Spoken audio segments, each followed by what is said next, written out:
안녕하세요. 오늘 당신이 보내주신 자료들. 이 자료들을 쭉 보다 보니까 하나의 장면이 선명하게 그려지더라고요. 바로 기원전 399년 아테네의 한 어두운 감옥입니다. 그렇죠. 거기서 이제 사형 선고를 받은 늙은 철학자 소크라테스, 그리고 그의 오랜 친구 크리톤이 나누는 대화, 플라톤의 크리톤을 오늘 깊이 한번 파고 들어보려고 합니다. 이 대화가 뭐랄까 2400년이 지났는데도 계속 우리를 사로잡는 이유가 있잖아요. 네. 아주 명확하고도 근본적인 질문 하나를 던지기 때문이죠. 소크라테스는 왜 탈출을 거부하고 죽음을 택했는가? 맞습니다. 특히 당신이 보내주신 자료들을 보면 이 질문이 훨씬 더 복잡해져요. 왜냐하면 소크라테스가 다른 대화편, 그 변론에서는 이런 말을 했거든요. 아, 네.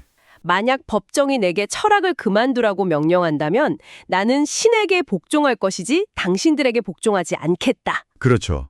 불의한 명령에는 따르지 않겠다고 선언했죠. 네, 바로 그겁니다. 그렇게 말했던 사람이 왜 이 명백히 부당한 사형 판결은 그냥 받아들인 걸까? 이 모순처럼 보이는 지점, 이게 바로 오늘 우리가 탐구할 핵심입니다. 바로 그 지점이죠. 겉으로 보이는 이 모순 뒤에 사실은 숨겨져 있는 소크라테스의 그 일관된 논리를 추적해보는 것. 그게 오늘 우리의 목표라고 할 수 있겠습니다. 자, 그럼 그날 새벽 감옥으로 한번 들어가 보죠. 소크라테스의 친구 크리톤이 찾아왔습니다.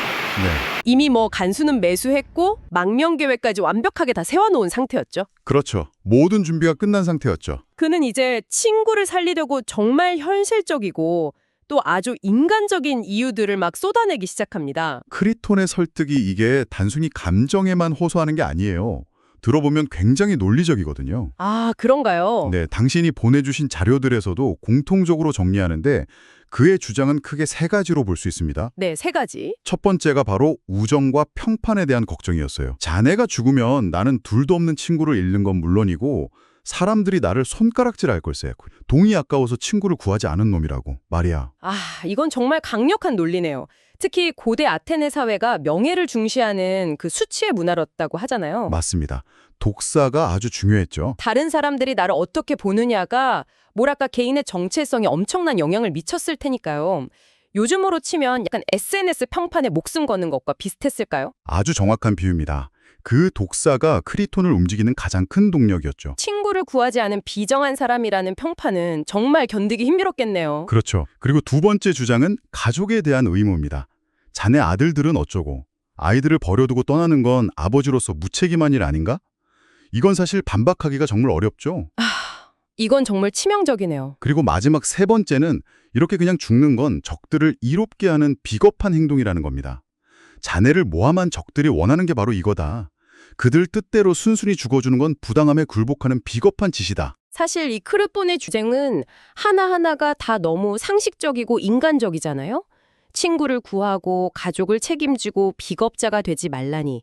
이걸 듣고 있으면 오히려 이걸 거부하는 소크라테스가 좀 이상하게 보일 정도예요. 그렇죠. 대부분의 사람이라면 당장 짐 싸서 떠났을 겁니다. 네. 하지만 소크라테스는 바로 그 지점에서 논의의 판을 완전히 뒤집어 버립니다. 어떻게 말이죠? 그는 크리톤이 제기한 평판, 가족, 돈, 복수심 이런 문제들을 전부 다 옆으로 싹 밀어놔요. 그리고 이렇게 말하죠. 크리톤, 우리가 정말로 고려해야 할 것은 딱 하나일세. 우리가 하려는 일, 즉 탈옥이 과연 정의로운가 그렇지 않은가 하는 것뿐이야. 와, 그 모든 현실적인 문제들을 단 하나의 추상적인 기준으로 바꿔버리는 거네요. 네, 정의라는. 네. 이게 과연 정의로운가? 딱 이 질문 하나만 남기는 거죠. 그런데 그 정의라는 게 사실 사람마다 다르게 생각할 수도 있고 좀 모호한 개념일 수도 있잖아요. 소크라테스가 생각한 정의의 구체적인 원칙 같은 게 있었나요? 아주 중요한 질문입니다. 소크라테스는 자신만의 확고한 원칙들을 제시하면서 논의의 기준을 딱 세웁니다. 네. 첫째, 어떤 상황에서도 의도적으로 불의를 저질러서는 안 된다.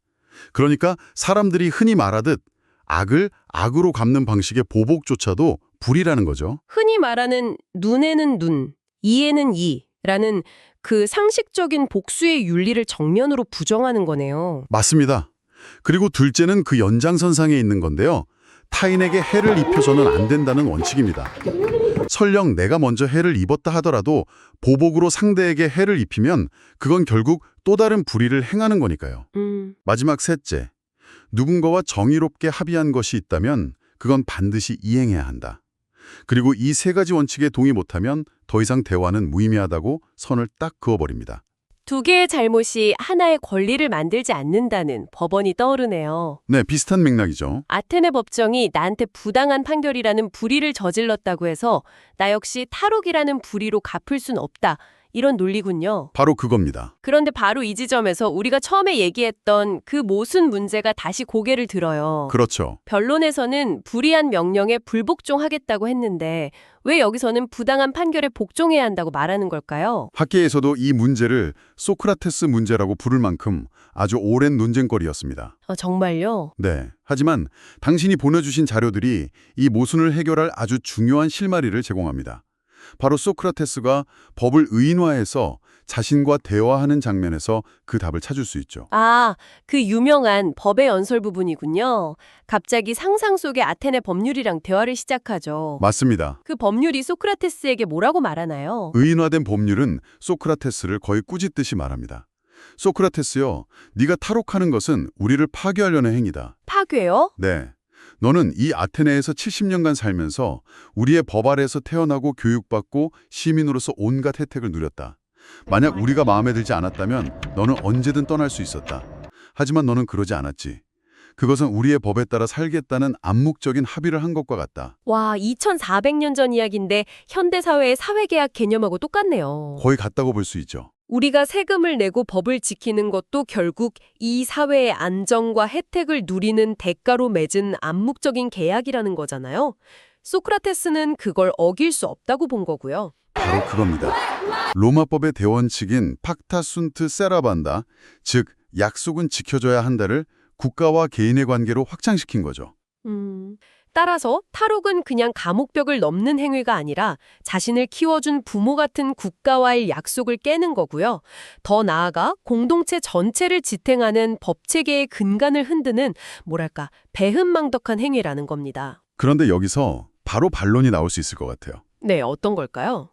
그 계약의 당사자인 법이 나를 부당하게 죽이려 한다면 그 계약은 더 이상 유효하지 않은 것 아닌가요?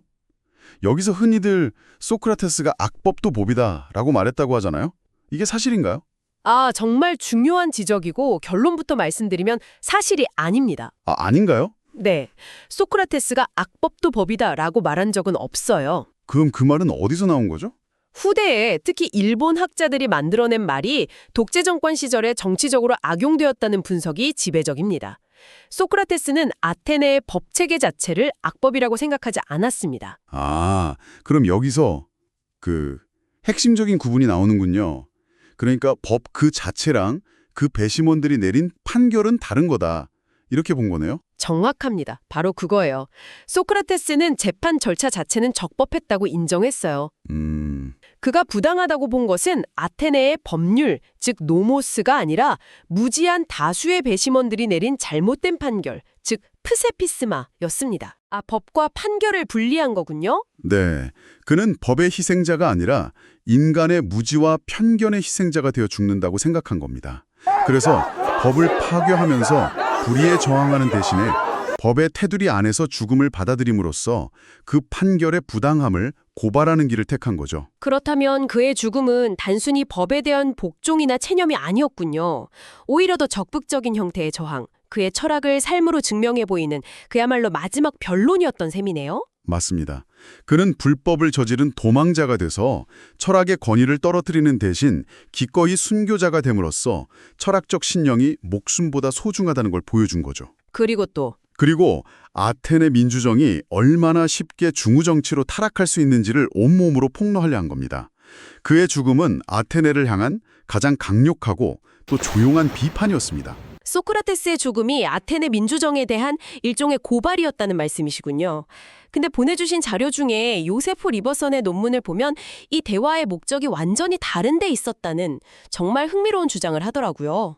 네, 그 분석이죠. 크리톤의 진짜 주인공은 소크라테스가 아니라 바로 크리톤이라는 분석이요? 네, 그 분석은 이 대화편을 완전히 새로운 시각에서 보게 만듭니다. 리버서는 소크라테스와 법의 대화 전체가 사실은 친구 크리톤의 그 모순된 생각을 깨우쳐주기 위해 설계한 일종의 교육적 연극이었다고 주장합니다. 교육적 연극이요? 그게 무슨 뜻이죠? 리버선의 분석에 따르면 크리톤은 자신도 모르는 사이에 세 가지 다른 사회적 관계 속에서 서로 충돌하는 세 개의 정의관을 동시에 쓰고 있었어요. 세 가지나요? 네. 첫째는 친구나 적 같은 내부 집단과의 관계입니다. 여기서 정의는 간단해요. 친구를 돕고 적에게 해를 끼치는 것이죠. 아, 고대 그리스의 전통적인 정의관이군요. 내 편 챙기기 같은. 그렇죠.